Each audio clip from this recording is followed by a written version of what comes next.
जीतने वालों को मेरा सलाम। तीर भाले की लड़ाई हो या आज के न्यूक्लियर युद्ध की, स्ट्रैटेजी के 3 सिद्धांत, टारगेट्स, वेपन्स और मूवमेंट्स एक ही हैं।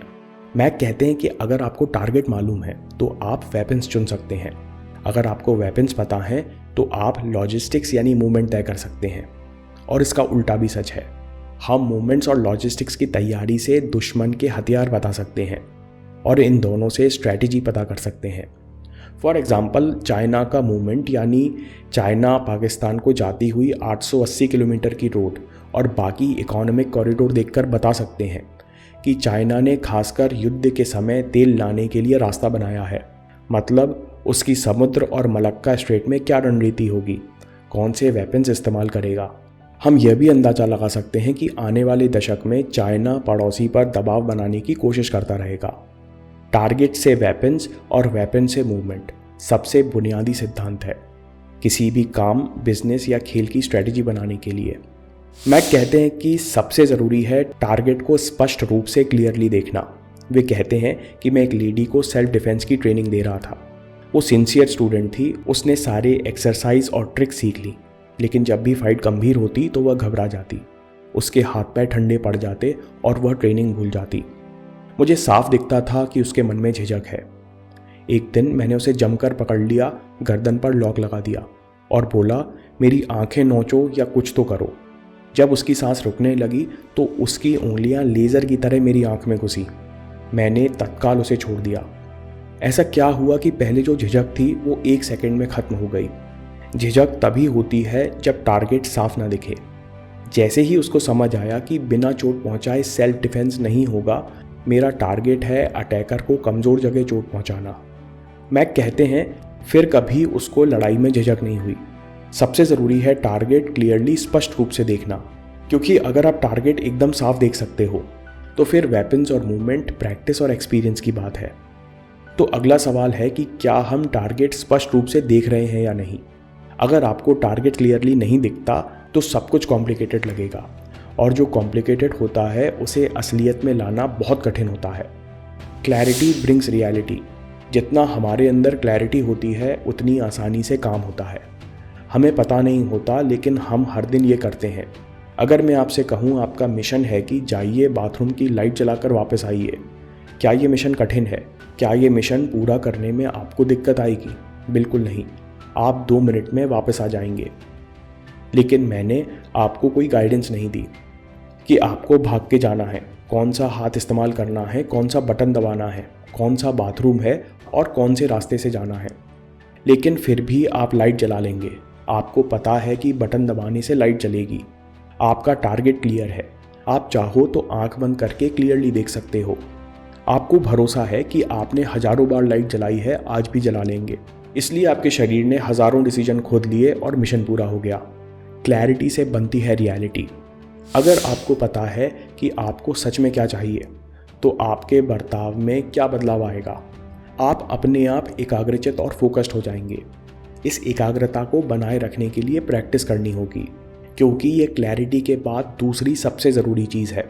अगर हम हर थोड़ी देर में मिशन का टारगेट बदलते रहेंगे तो क्या होगा? हम हर बार अपने वेपन्स और मूवमेंट को लेकर कंफ्यूज होते रहेंगे। जब हम अपने टारगेट से भटकते हैं तो फोकस और कंसंट्रेशन की ताकत खो देते हैं। बिना फोकस्ड माइंड, एकाग्रता के कोई स्ट्रैटेजी काम नहीं करेगी। फोकस्ड एक्शंस फोकस्ड माइंड का नतीजा है। इसलिए पहले क्लैरिटी बहुत ज़रूरी है। आखिर में सक्सेस और फेलियर का अंतर एक चीज़ पर आता है कि क्या आप टारगेट पर अपना फोकस बनाए रख सकते हो। जितना शार्प आपका फोकस होगा उतना आप जल्दी रिजल्ट पाएंगे। अब ये सवाल है कि टारगेट में क्लैरिटी कैसे लाएं और कौन से टारगेट के पीछे जाना चाहिए। यह सिखाने के लिए नेवी सील्स को special operations target analysis studies सिखाई जाती है, जिसमें कार्वर मैट्रिक्स होती है। मतलब 6 पैरामीटर पर टारगेट्स को नापा जाता है। क्रिटिकल मतलब ये छोटा वाला मिशन हमारे बड़े गोल के लिए कितना इंपॉर्टेंट है। एक्सेसिबल यानी टारगेट का रास्ता कितना कठिन है, या हमारे पास ऐसा कौन सा एडवांटेज है जिसके कारण हम टारगेट पूरा कर पाएंगे। रिकॉग्नाइजेबल मतलब मुझे अपना टारगेट क्लियरली पता है या नहीं। अगर हम भटके तो क्या हमें पता चलेगा हम भटक चुके हैं। रास्ते पर टिके रहने के लिए क्या हम मदद जुगाड़ पाएंगे या नहीं। वल्नरेबल मतलब इस मिशन को पूरा करने में हमारा कितना समय, एनर्जी और बाकी रिसोर्सेज लगेंगे। इफेक्ट ऑन द एनिमी, मतलब हमारा फ़ायदा अपनी जगह, दुश्मन का नुकसान कितना होगा। और रिकवरेबल, मतलब मिशन में कितना गंभीर नुकसान हो सकता है और इस नुकसान को हम कितना पूरा कर सकते हैं। टारगेट्स को प्रायोरिटाइज करने से ये न केवल आसान होते हैं बल्कि सारे पैरामीटर्स पर हमको क्लियरली पता चल जाता है कि जिस मिशन पर हम जा रहे हैं वहाँ क्यों जा रहे हैं। जब युद्ध होता है तो कोई रेफरी और जजेस नहीं होते, उस समय लड़ाई जिंदा रहने की और मिशन पूरा करने की होती है। उसी तरह जब आप अकेले काम या ट्रेन कर रहे हैं तो आपको कोई नंबर नहीं दे रहा, न आपके लिए कोई ताली बजा रहा। दोनों ही कंडीशन में जीतने के लिए आपको एकदम क्लियर टारगेट्स की ज़रूरत है। लेकिन हम कार्वर को युद्ध के अलावा कैसे इस्तेमाल कर सकते हैं, ये सवाल था मैक के स्टूडेंट का जो प्रोफेशनल एक्टर था। मैक कहते हैं चलो इसका एग्जाम्पल देखते हैं, बताओ अभी करियर में कौन से चैलेंजेस तुम्हें सुलझाने हैं। स्टूडेंट कहता है कि सबसे पहले मुझे अपनी फिजिक सुधारनी है, एक अच्छी जगह घर मिल रहा है वो खरीदने की सोच रहा हूँ, मेरे एजेंट ने दिमाग में दम कर रखा है उसको बदलना है। स्टूडेंट कहता है और हाँ, एक प्रोड्यूसर है जिसको पटाया जा सकता है, शायद बड़ा प्रोजेक्ट हाथ लग जाए। हम सिविलियंस के लिए पहले 4 पॉइंट्स काफ़ी हैं, चलो इनको टारगेट्स मानकर कार्व मैट्रिक्स लगाते हैं। मैक एक्टर से कहते हैं कि बस एक ही सलाह होगी, अपने आप से बिल्कुल निर्ममता से सच बोलना, नहीं तो कोई स्ट्रैटेजी काम नहीं करेगी। पहले टारगेट अच्छी फिजिक्स से शुरू करते हैं। क्रिटिकल, बताएं अभी फिजिक्स सुधारना करियर के लिए कितना ज़रूरी है। स्टूडेंट बोलता है कि मुझे वैसे ही रूल्स मिलेंगे जैसी मेरी इमेज बन चुकी है, इसलिए ज़्यादा ज़रूरी नहीं है। क्रिटिकल को 5 में से 2 नंबर देते हैं। एक्सेसिबल, ये टारगेट कितना आसान है, क्या इस टारगेट को पूरा करने के साधन तुम्हारे पास उपलब्ध हैं। ये जानना बहुत ज़रूरी है कि किस कारण से तुम ये टारगेट ज़रूर पूरे कर पाओगे, यानी तुम्हारे पास क्या एडवांटेज है। एक्टर कहता है कि पहले भी मैंने फिटनेस पर काम किया है, मुझे पता है डाइट कैसे फॉलो करना है, मैं अच्छे ट्रेनर को भी जानता हूँ, इसलिए इस टारगेट को 100% पूरा कर लूँगा। एक्सेसिबल को भी 5 नंबर देते हैं।